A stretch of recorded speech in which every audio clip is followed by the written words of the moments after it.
આજની તારીખમાં ભારતીય જનતા પાર્ટીના ઘણા નેતાઓ એવા છે કે જે 2000ની સાલ, 2005ની સાલ, 2010ની સાલથી એમની પર કેસ ચાલે છે, હજુ એના કોઈ ચુકાદા આવ્યા નથી. અને 3 વર્ષમાં સરકાર ચુકાદો લાવી દીધો, બહુ ખોટી વાત કહેવાય. બીજી એક વાત એવું કહેવા માંગીશ કે જે 9 જણને જે અંદર પૂર્યા છે એની 4 બહેનો છે. 4 બહેનોની અંદર એક બહેનને તો 15 દિવસનું બાળક છે. અને શરમ આવી જોઈએ. 7 વર્ષની તમે સજા કરી, 7 વર્ષનું બાળક થઈને બહાર આવશે તેની શું દશા છે એવું તો વિચારો.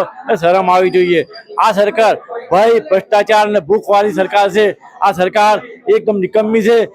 એને કીએ જીતવું હોય ને તો મંદિર ઉપર નહીં, હિન્દુ મુસલમાન પર નહીં, રોજગારી પર જીતી બતાય, કામકાજ ઉપર જીતી બતાય, મહેનત ઉપર જીતી બતાય, શિક્ષણ ઉપર જીતી બતાય, આરોગ્ય ઉપર તું જીતી બતાય તો તને માનો કે તું ભારતીય જનતા પાર્ટી સાચી વાત છે. તો તું ભારતીય જનતા પાર્ટી સાચી વાત છે, બાકી બધું નકામું છે. હું તમને જણાવું કે હમણાં એક બનાવ બની ગયો, બરાબર, કે બહુ મોટા નેતાના છોકરા દારૂ પીતા પકડાયા, 26 જણા, ફક્ત કોઈ સજા નહીં, નિર્દોષ છોડવામાં આવ્યા.